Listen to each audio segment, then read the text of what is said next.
Dieu n'est pas magie, mais Dieu est un principe. Soyez le bienvenu, fidèles téléspectateurs de la RTVH, et nous sommes là dans le cadre de votre émission. Aujourd'hui, il est avec nous. Nous avons fait l'effort, vraiment les efforts de l'inviter parce qu'il fait parler de lui au nom de Jésus, parce que Jésus est la star pour lui. Lui, il s'appelle Pasteur Blaise Pongo. Il est là avec nous dans le cadre de notre émission. Pasteur, soyez le bienvenu. Merci beaucoup, mon frère Delpha. Avec vous, aujourd'hui, nous allons parler d'un thème important. C'est vrai, aujourd'hui, nous constatons dans la ville, province de Kinshasa, dans l'église, nous avons des chrétiens, mais qui ont oublié vraiment la démarche de la foi. Voilà pourquoi avec vous, nous allons parler de ce thème important, l'abandon de la foi. Pourquoi vous avez choisi de parler de ce thème?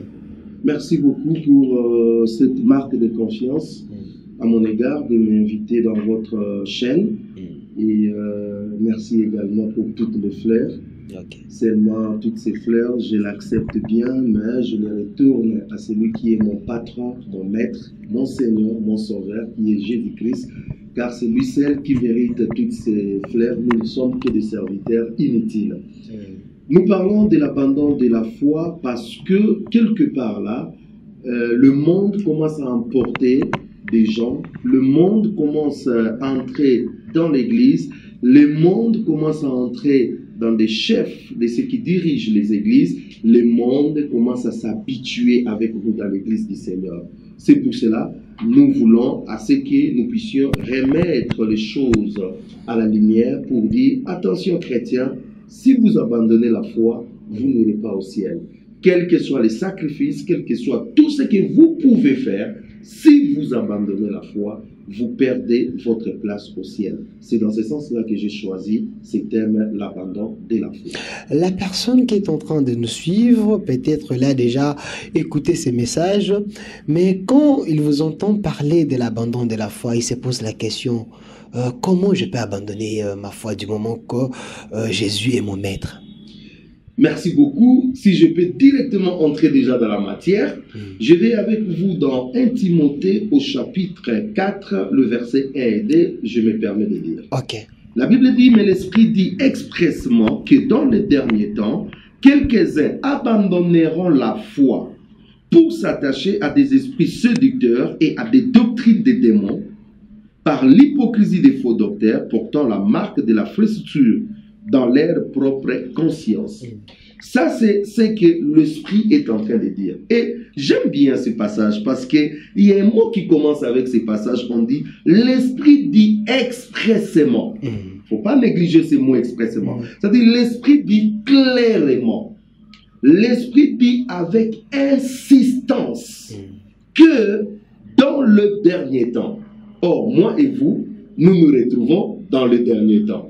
Donc, c'est-à-dire, qu'on veuille ou non, les gens vont abandonner la foi. Parce que nous sommes dans le dernier temps. Et il dit dans le dernier temps, quelques-uns vont abandonner la foi. Et c'est par là que le mot apostasie, souvent vous entendez un mot, on dit apostasie. Les apostats. Les apostats. Voilà. Les apostats, en réalité, c'est ceux qui ont abandonné la foi. Apostasie, qui vient du mot grec apostasis.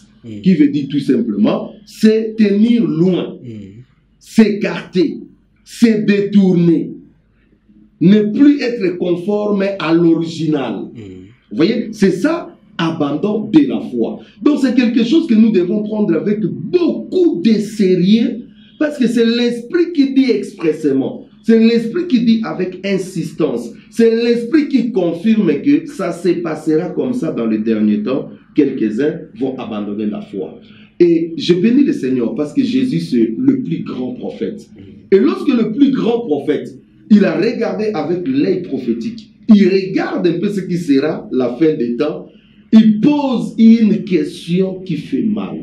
Cette question, c'est dans Luc au chapitre 18, Voilà. le verset 8, partie B. Vérifiez aussi à la maison, c'est bien, parce que dans cette émission, nous cherchons à ce que vous puissiez comprendre. Et c'est vrai, nous invitons plusieurs dans cette émission, les politiciens, le pasteur, le big prophète Emmanuel Lumbu, le Roger Baka et consorts. Nous avons besoin que vous puissiez comprendre, parce que nous sommes une chaîne chrétienne, la RTVH, la chaîne qui fait la propagande du nom de Jésus-Christ. Voilà.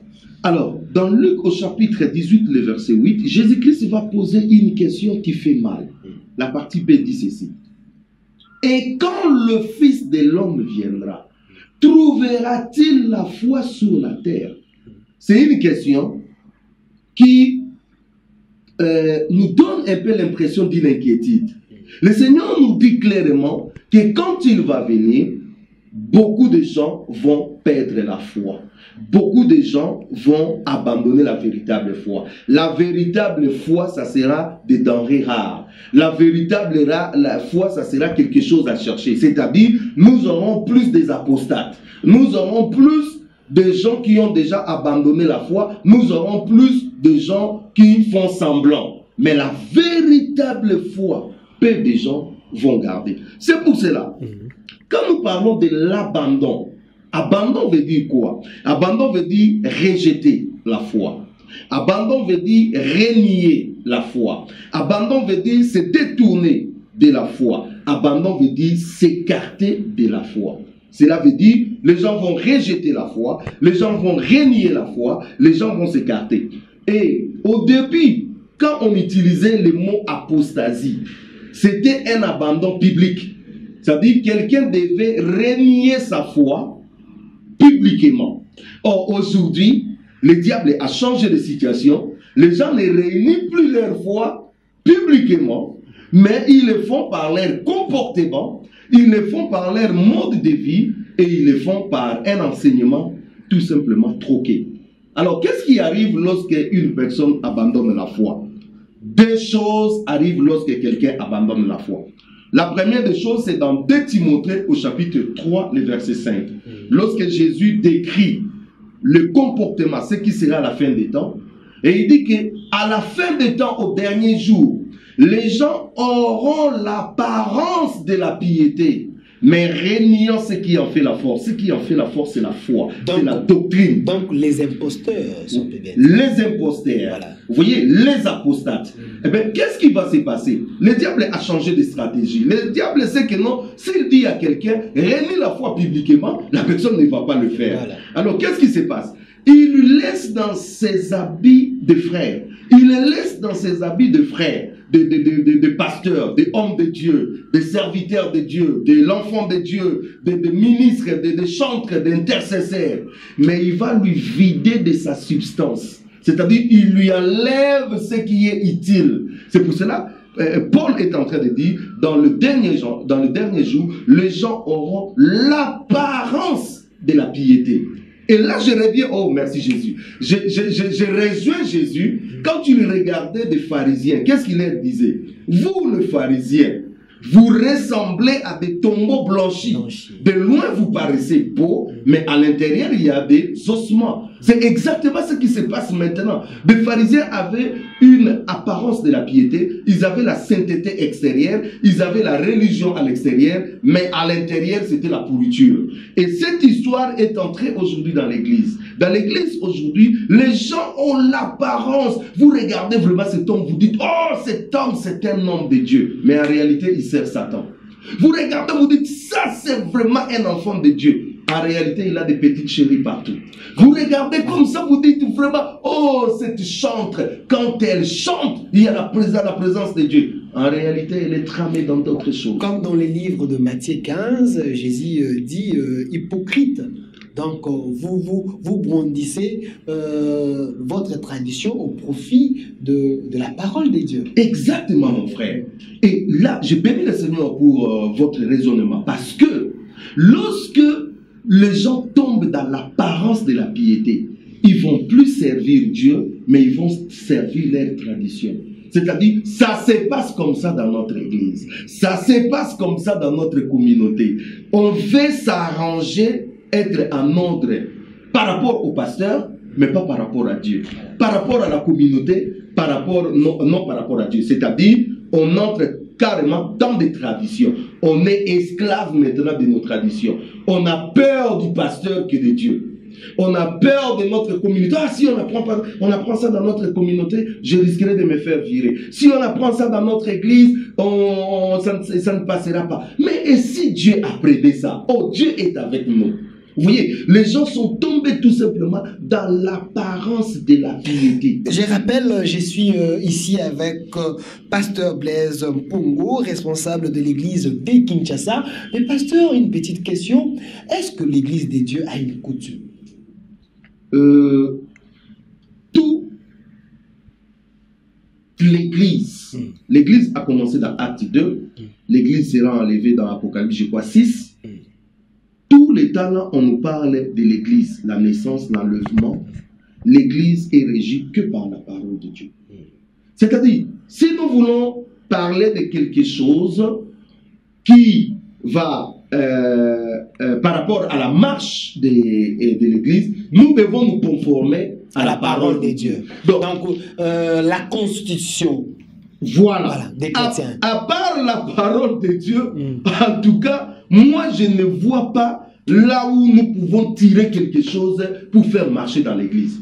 Je dirais les traditions, les coutumes de l'église, la politique de l'église, la philosophie de l'église, la stratégie de l'église, l'idéologie. L'idéologie de l'église, c'est la parole. En dehors de cette parole, il n'y a plus rien.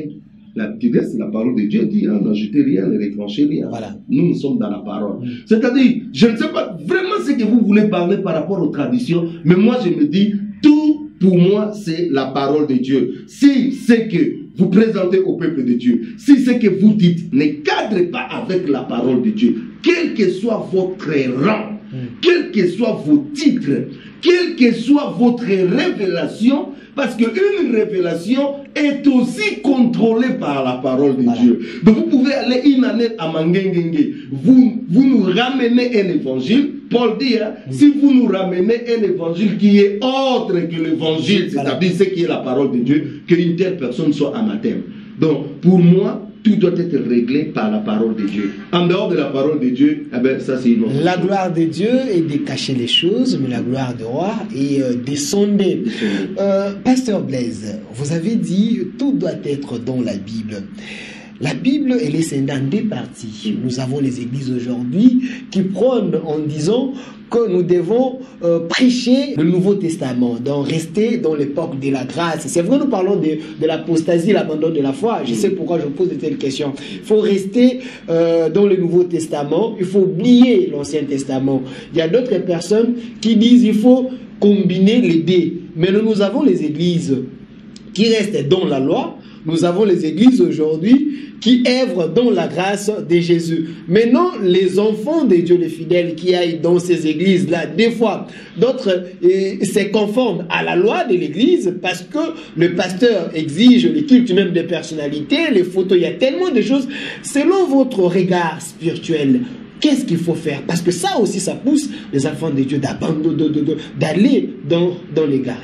Bien sûr, parce que quand nous parlons de l'abandon de foi, ce qui est derrière la foi, c'est d'abord l'évangile, c'est la doctrine. Voilà. Justement, quand la doctrine commence à prêter confusion, et là, directement, il n'y aura pas une foi solide. Voilà. Vous voyez? Alors, par rapport à cela, nous devons d'abord être fixés par rapport aux dispensations. Nous sommes dans quelle dispensation? L'histoire de la Bible est régie par des dispensations. Depuis Adam, la dispensation de l'innocence, la dispensation de la conscience, la dispensation que nous appelons le gouvernement humain, et puis nous avons la promesse, et puis nous avons la loi, et puis nous avons aujourd'hui la grâce. La loi, c'est une autre dispensation. Lorsque Dieu va appeler Moïse, il va lui donner la loi, il va communiquer cette loi à Moïse, les enfants d'Israël, ainsi de suite. Ce n'est pas la dispensation auquel nous sommes maintenant. Nous sommes dans une autre dispensation qui est la dispensation de la grâce. La dispensation de la loi était déjà passée. Nous ne pouvons plus retourner à la loi. La loi était l'ombre des choses à venir. Et les choses à venir, c'est Christ. La loi était que l'ombre, c'était qu'une image, mais la réalité est déjà devant nous. Donc il faut abandonner l'Ancien Testament? Non. Soyons pragmatiques. Je ne dis pas d'abandonner l'Ancien Testament. Je dis d'abandonner la dispensation de la loi. Dans la dispensation, écoute, dans la dispensation de la loi, qu'est-ce qui était là? Dans la dispensation de la loi, il y avait un culte qui était organisé. Et ce culte était des images. On devait prendre des animaux, on devait sacrifier des animaux qui étaient la préfiguration du sacrifice suprême de Jésus-Christ. Donc aujourd'hui, par rapport à la dispensation où nous sommes aujourd'hui, vous ne pouvez pas demander aux gens d'aller sacrifier des animaux, vous ne pouvez pas demander aux gens de faire ce que la loi disait. Donc parce que nous sommes déjà passés à la réalité qui est Jésus-Christ. Mais les écrits de la Genèse jusqu'aux dernières prophètes. Mais ces écrits sont utiles pour nous parce que ça nous a été communiqué. Pour instruire. Voilà, ça nous a été communiqué pour nous instruire, pour nous communiquer la pensée de Dieu, pour nous faire voir les erreurs d'autrefois, pour nous communiquer la foi des autres personnes. On ne dit pas d'abandonner, mais nous disons d'abandonner ce qui a été le culte de la loi. Le problème que nous avons, c'est le culte de la loi. Parce que dans le livre de Jésus, on dit que ces livres ne s'éloignent point de ta bouche. Médite-les. Ce sont des livres édifiants. Voilà. Comment vous allez comprendre Jésus si vous ne retournez pas dans le prophète? Parce que tous les prophètes ont parlé de lui. Si aujourd'hui je vais démontrer que Jésus est le Fils de Dieu, c'est lui qui est le Messie, je ne vais pas le démontrer d'abord dans le Nouveau Testament. Il me faut rentrer dans l'Ancien Testament, là où il y a eu des prophéties qui ont été faites. C'est comme ça. C'est comme ça quand Pierre a pris la parole le jour de la Pentecôte. Il commence d'abord par retourner. Il dit, c'est ici ce qui a été annoncé par le prophète Joël. Voilà. Dans les derniers jours, je répondrai de mon esprit. Vous ne pouvez pas comprendre Jésus si vous ne retournez pas dans la loi. Vous ne pouvez pas comprendre les dons de Dieu, savourer l'amour de Dieu si vous ne retournez pas à la loi. Dans la loi, les gens entraient dans le lieu saint une fois par an. Mais maintenant, avec Jésus, les rideaux du temple ont été déchirés. Voilà. Nous avons l'accès. L'accès, mon ami, tout de suite là, on peut commencer. On entre dans le lieu saint. Pasteur, vraiment, je suis un peu très content parce que je suis avec vous. Un pasteur m'avait dit, avant de servir Dieu, il faut servir l'homme de Dieu. Est-ce que ça vous dit quelque chose? Bon, parce que nous parlons de la foi. Nous parlons de la foi. Dans la Bible, le Seigneur nous a demandé de les servir. Donc, je ne vois pas quelque part dans la Bible où un homme de Dieu dit venez me servir. Donc, je suis un canal de votre bénédiction. Donc, avant d'aller toucher les maîtres, il faut croire en mon alliance avec ces maîtres-là. Donc, nous parlons de la foi. Parce que nous avons des chrétiens aujourd'hui. Leur foi est basée à leur responsable, à leur mentor.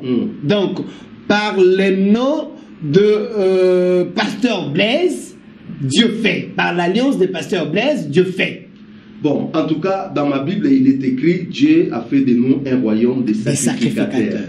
Donc, il n'a pas fait un groupe de sacrificateurs qui vont conduire un autre groupe de sacrificateurs. Ça, c'était la loi. Là, vous me poussez. Je vous laisse 5 minutes, regardez la caméra, essayez un peu de nous expliquer, que nous puissions d'abord comprendre. Voilà. Dans la loi, Dieu ne pouvait pas atteindre directement le peuple. Dieu s'est choisi d'abord d'un groupe de gens. Il y avait la famille d'Aaron qui est venue de Lévi, de la famille d'abord. Dieu va prendre une tribu qui était la tribu de Lévi. Et dans cette tribu de Lévi, il va choisir une famille qui était la famille d'Aaron. Et la famille d'Aaron, c'est ce qui a donné tous les sacrificateurs.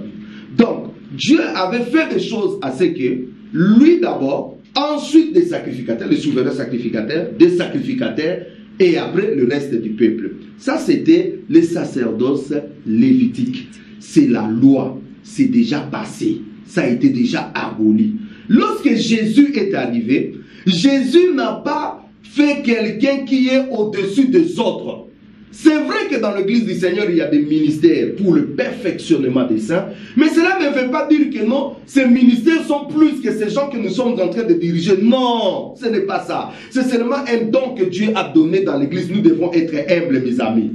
Donc, il n'y a pas quelqu'un qui va dire que non, lui, il est le sacrificateur, lui, il a conclu une alliance avec Dieu, et les autres maintenant venaient conclure une alliance avec lui. Prophète je me majeur, permets de dire... Je suis prophète majeur. Je me permets J'ai un message clé de Jésus. Je me permets de me dire que si quelqu'un pose un fondement comme ça, il est en dehors de la parole de Dieu. Ce n'est pas la pensée de Dieu. Non, ça ce n'est pas Dieu.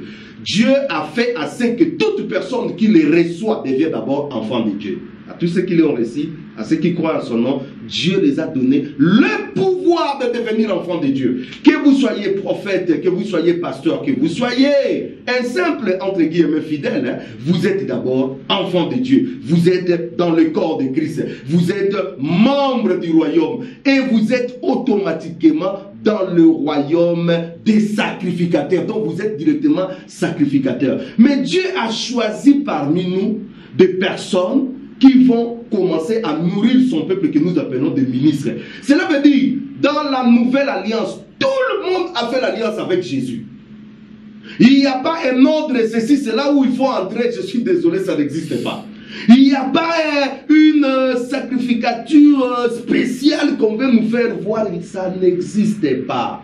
Nous tous, nous sommes dans le sacerdoce royal, j'insiste, nous faisons tous partie du sacerdoce royal. Cela veut dire Jésus est notre roi, Jésus est le grand prêtre, nous sommes des rois avec lui, nous sommes des sacrificateurs avec lui. Point bas. Ça c'est le Nouveau Testament. Ça c'est la nouvelle alliance. Eh bien, si vous êtes dans une église où quelqu'un vous dit que non, passez par lui. Or, la Bible dit, par mon alliance avec Dieu, il n'y a pas un autre nom qui a été donné aux hommes auquel nous pouvons être sauvés, si ce n'est le nom de Jésus-Christ. Il n'y a pas une autre alliance. Nous avons critiqué les catholiques. Hein. On a dit les catholiques nous disent qu'il faut passer par Marie. Mais aujourd'hui, dans les églises de réveil, nous retournons là. Hier, nous avons condamné de ne pas passer par Marie. Mais aujourd'hui, nous soutenons qu'il faut passer par un nom de Dieu. Mais nous avons fait quoi? La confusion. Voilà, pasteur Blaise, vous venez de dire, il ne faut pas passer par l'homme de Dieu parce que nous tous, nous sommes des sacrificateurs. Voilà. Donc, chacun peut arriver aujourd'hui à bâtir sa propre relation avec Dieu. Et j'aimerais préciser quelque chose parce que je vais être vraiment équilibré. Okay. Je ne dis pas nous puissions rejeter nos dirigeants dans les églises. Okay. Je ne dis pas que nous puissions mépriser le ministère. Non. La Bible nous demande même le ministère qui dirige bien. Nous devons avoir de la considération, du respect, leur donner leur double honneur. Vous voyez? Donc cela veut dire que nous devons respecter les hommes de Dieu. Ils sont pour nous des dirigeants, c'est eux qui veillent sur nos âmes. Hein. La Bible est claire par rapport à ça. Donc nous devons avoir du respect. Mais nous ne devons pas leur placer comme des intermédiaires. Ils ne sont pas des intermédiaires. Le seul intermédiaire entre Dieu et les hommes, c'est Jésus-Christ. Selon la Bible. Ben oui, ben je suis ici selon la Bible. Y a-t-il un verset? Donc j'aimerais quand même ceux qui sont à la maison qu'ils puissent au moins vérifier aussi. Ben oui, dans Actes, cela est clair. Hein? Jésus-Christ est le seul intermédiaire. Donc je n'ai pas ça en tête, mais je pouvais bien vous donner. Okay. Donc, Jésus-Christ est le seul intermédiaire. Il y a un seul nom qui nous a été donné au ciel, auquel nous pouvons être sauvés. Le nom de Jésus-Christ. Point barre.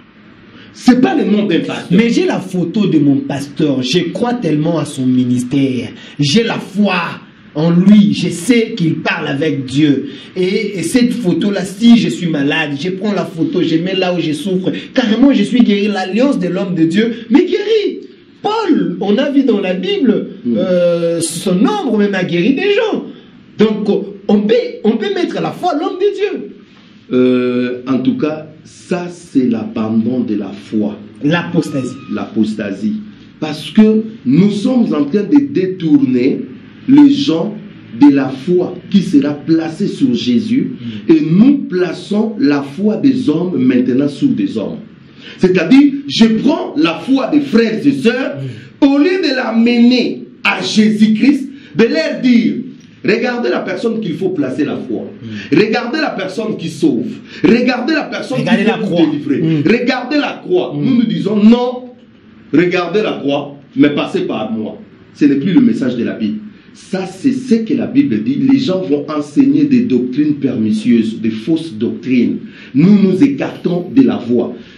Je me pose toujours la question. Moi, je me suis converti il y a de cela 30 ans. 30 ans depuis que je me suis converti. Mais je me pose la question. Lorsque nous, on a commencé la foi, il n'y avait pas de photos des hommes de Dieu. Nos pasteurs se mettaient des babouches qu'on appelait les Moussounyabata. Mais il y avait l'onction de Dieu. Aujourd'hui, où est passée cette gloire? Parce qu'il n'y avait pas la révolution de la modernité à l'époque. Où est passée la gloire? C'est vrai que nous avons eu de l'argent, nous avons eu tout. Mais où est la gloire? Où est la gloire? Il n'y avait pas... Les hommes de Dieu, c'était des hommes les plus humbles. Aujourd'hui, excusez-moi, les hommes de Dieu font partie des hommes les plus orgueilleux. Ça, c'est votre constat? Oui, c'est ce que nous constatons. Hein. Moi, nos pasteurs venaient nous chercher à la maison. Nos pasteurs passaient à la maison.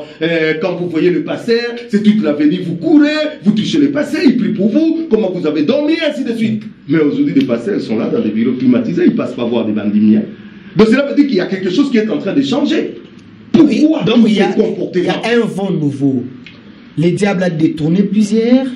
Bien sûr, le diable a détourné, c'est pour cela, ça s'est fait remarquer. Au lieu de conduire le peuple de Dieu vers le rocher, au lieu de conduire les gens vers Jésus, on conduit les gens vers le veau d'or. C'est exactement ce que Aaron avait fait. Aaron, pendant que le peuple attendait la révélation, Aaron, lui, il a conduit le peuple dans le veau d'or. Le peuple est assis, commençant à se divertir dans le veau d'or. C'est exactement ce qui se passe aujourd'hui. Le peuple est en train de se divertir parce qu'il s'est déjà détourné de la voie de Dieu. Il n'est plus branché au Dieu véritable. Il est maintenant sous l'influence du veau d'or. Voilà pourquoi nous voyons toutes sortes de désordres dans l'église, parce que c'est le veau d'or qui règne. Je rappelle, je suis ici avec pasteur Blaise Pongo, responsable de l'église de Kinshasa. Mais pasteur, question directe, réponse directe. Ça ne vous a jamais arrivé, devant vous, vous avez un cas. Vous avez une dame, un homme. Vous avez constaté que la personne qui est devant moi n'a pas la foi. Vous faites une prière en orientant la prière autrement. Dieu donne la solution à cette personne à cause de ma foi. Ça ne vous est jamais arrivé? Oui, dans la guérison ou dans...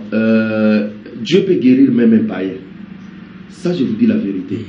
Dieu peut guérir un païen. Moi, dans mon ministère, je priais pour des gens. Vous sentez qu'il ne connaît pas Jésus. Mais je dis, Seigneur, fais quelque chose pour lui. Afin que ce que tu pourras faire pour lui, que cela lui pousse à la repentance.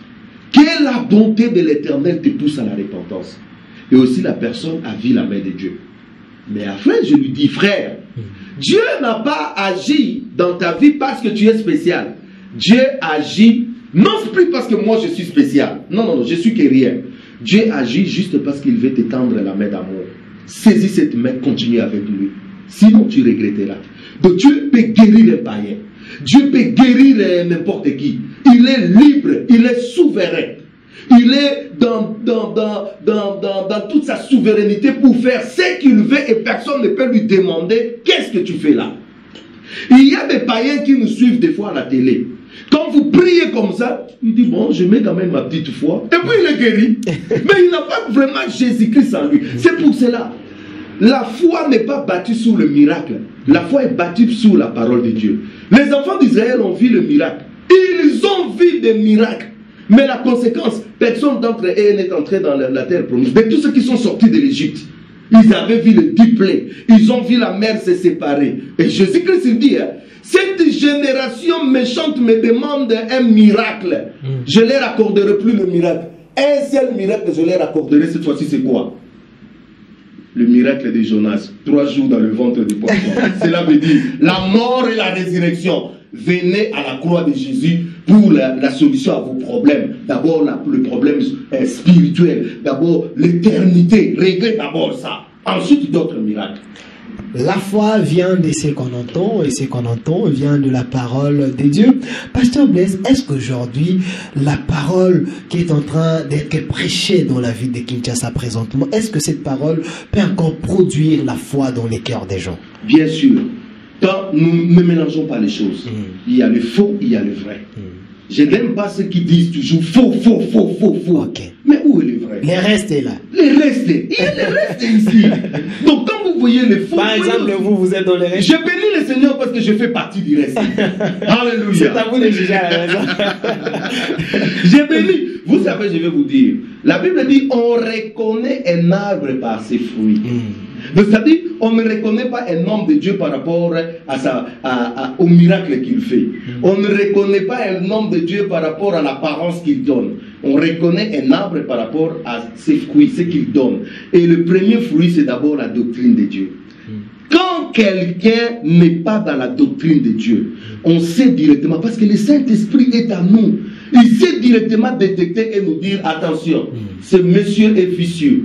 Il est en train de vous communiquer des conquêtes sauvages. Faites attention. Ne croyez pas que tous ceux qui suivent à la télé, ce sont des bêtes. Hein? Ce sont des idiots. Non. Ils ont le temps de juger. Ils savent que ce que ce monsieur est en train de dire, ce n'est pas la parole de Dieu. Ils savent. Quand nous venons là comme ça, nous crions. Comme les chrétiens libérés. Ben oui, ils vérifient dans les Écritures. Ils vérifient dans les Écritures, mes bien-aimés. Donc, il y a des faux, il y a des vrais. Des faux sont là pour se glorifier eux-mêmes.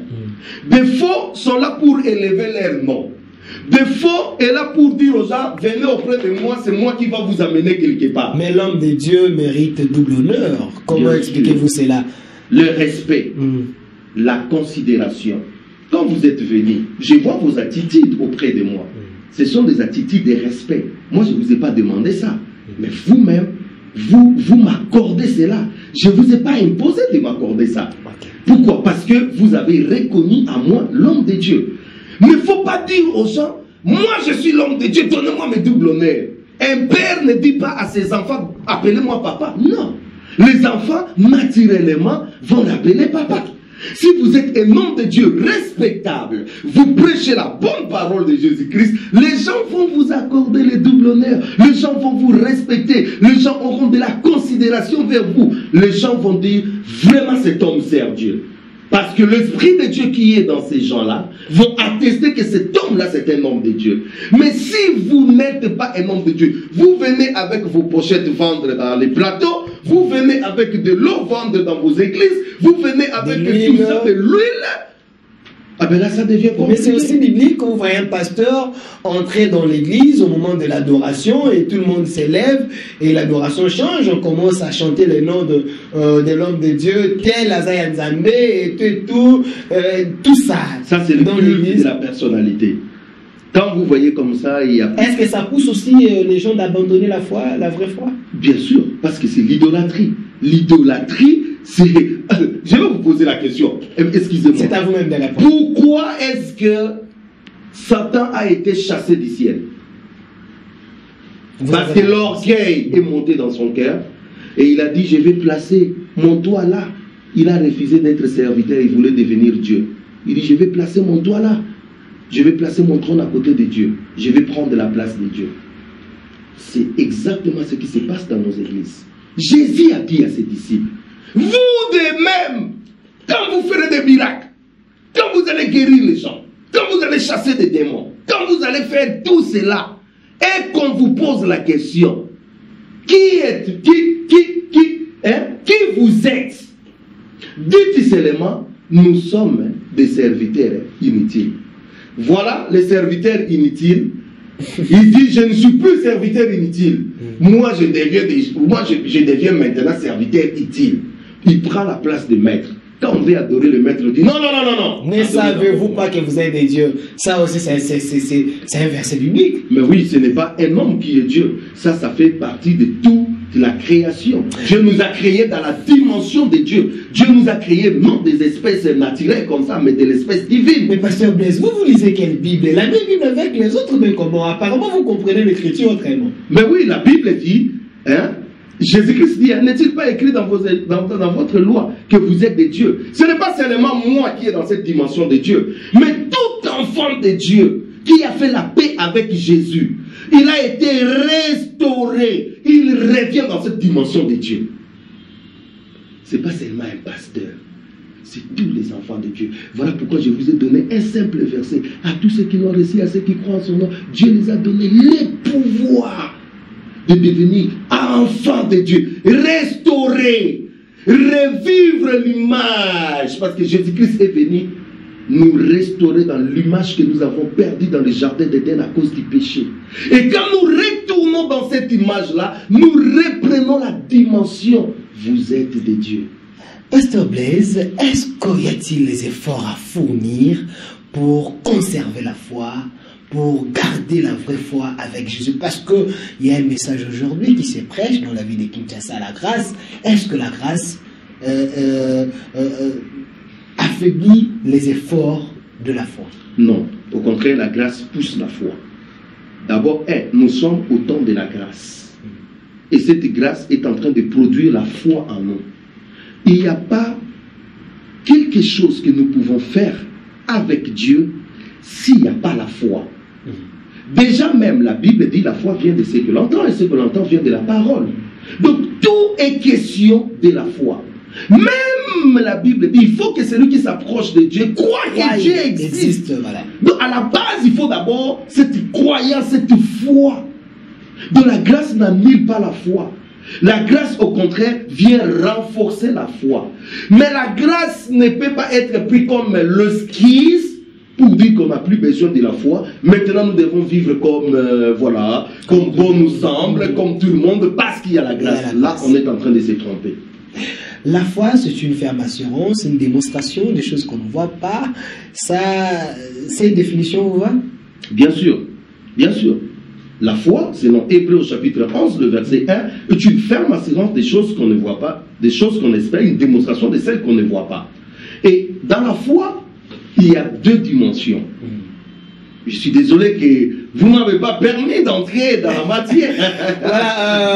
Voilà, je vous laisse alors 5 minutes encore. Regardez cette caméra, vous avez 3 minutes. Regardez la caméra, expliquez-nous ce que vous voulez voilà. parler.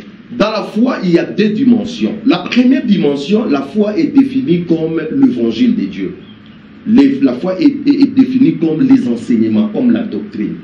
Vous allez par exemple lire dans Galates au chapitre 1, le verset 23. Galates 1, verset 23. La Bible dit, celui qui autrefois nous persécutait annonce maintenant la foi. C'est-à-dire annonce maintenant l'évangile.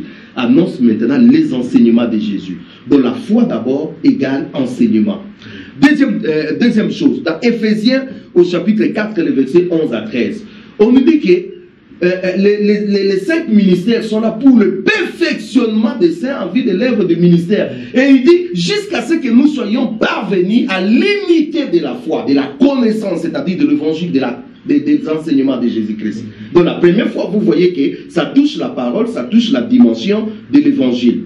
Et dans Jude, un seul verset, un seul chapitre, le verset 3, on dit, j'ai désiré vivement vous écrire au sujet de notre ceci, cela, mais je vous prie de combattre pour la foi qui a été transmise une seule fois par au sein. C'est-à-dire qu'on nous demande de combattre pour la foi qui a été transmise. Ce qui a été transmis au sein, c'est quoi? L'évangile, c'est la doctrine. Vous voyez? Donc, d'abord, la foi égale parole. Et vous ne pouvez pas avoir la confiance si vous n'avez pas cette parole. Vous ne pouvez pas avoir l'assurance si vous n'avez pas cette parole. C'est pour cela que la première dimension de la foi est décrite comme la parole.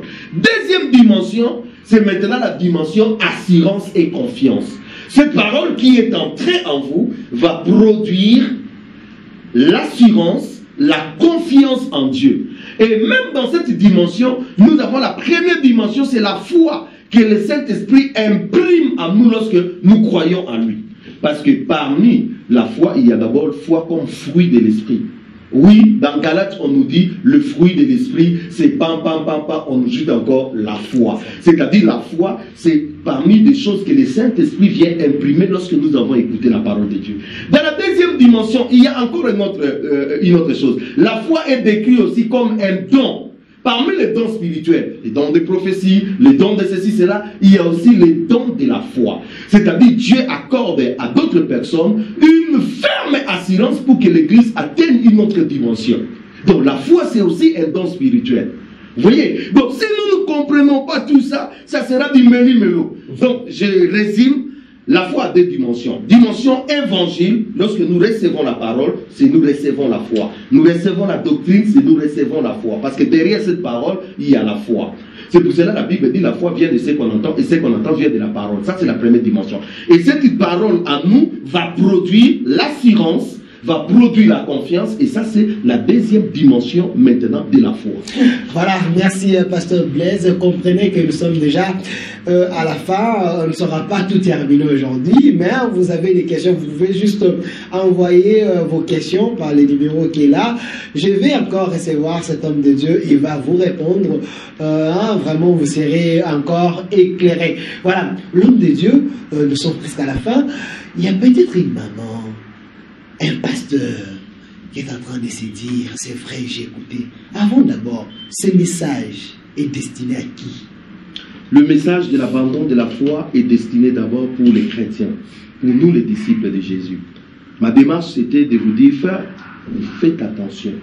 Dans le dernier temps, beaucoup de gens vont abandonner la foi pour s'attacher à des doctrines séductrices. Donc, il faut faire très attention. Je dis quelque chose, je dis, quand quelqu'un abandonne la foi, il peut continuer à aller dans l'église, il peut continuer à chanter à la chorale, il peut continuer, il peut avoir juste ce qu'on appelle l'apparence de la piété. Mais la substance, ce qui fait la base, le véritable, la chose la plus importante, lui a été déjà volé. Lui a été déjà volé parce que peut-être lui-même il a ouvert des portes, parce que lui-même il est négligent, peut-être aussi parce qu'il se retrouve dans une mauvaise assemblée où le pasteur a déjà fait l'alliance avec Satan et lui il est en train petit à petit d'être englouti dans cette alliance-là. Voilà pourquoi nous ne devons pas mettre notre foi sous des personnes. Nous aimons ces gens-là, nous les respectons, mais même si c'est votre pasteur que vous appelez l'archi, l'apôtre international, le bishop continental, vous devez continuellement vérifier ce qu'il est en train de vous dire à la lumière de la parole comme les chrétiens libérés. Sinon, bien aimé dans le Seigneur, vous croirez que vous êtes dans la bonne direction au moment où vous êtes déjà dans la perdition. Voilà, merci Pasteur Blaise. Nous sommes vraiment à la fin. Pasteur Blaise, votre numéro de contact et l'adresse de l'église, peut-être que pour ceux qui aimeraient, peut-être qu'on vous rencontrerait personnellement. Voilà, le numéro de contact c'est le 081 507 15 15, 081 507 15 15. C'est tout ce que j'ai toujours donné quand je passe à la télé. J'ai dit, allez prier dans l'église qui est la plus proche de vous. Si vous êtes en ma campagne, cherchez une bonne église où le nom de Jésus est glorifié. Si vous êtes à Massina, cherchez une bonne place où le nom de Jésus est glorifié. Notre but n'est pas que vous veniez chez nous. Notre but est que nous puissions vous communiquer la foi et que vous puissiez développer votre foi dans une église locale qui est proche de vous. Voilà, merci pasteur. On n'a pas épuisé la matière. On doit encore vous chercher pour en parler. C'était pasteur Blaise Pongo, responsable de l'église de Kinshasa. Avec lui, on a eu à aborder un thème important, l'apostasie, donc l'abandon de la foi. Vraiment, restez fidèles à nos programmes. Vous ne serez pas déçus. Un grand merci à la personne qui était derrière la caméra, Chichi Chimbalanga, à la production, évangéliste Aristote, directeur des programmes Bradley Dickens, ainsi qu'à notre AG, Papa Likondi Jean-Pi Moussé. C'est un grand merci. Restez vraiment fidèles et à la prochaine. Merci, ciao.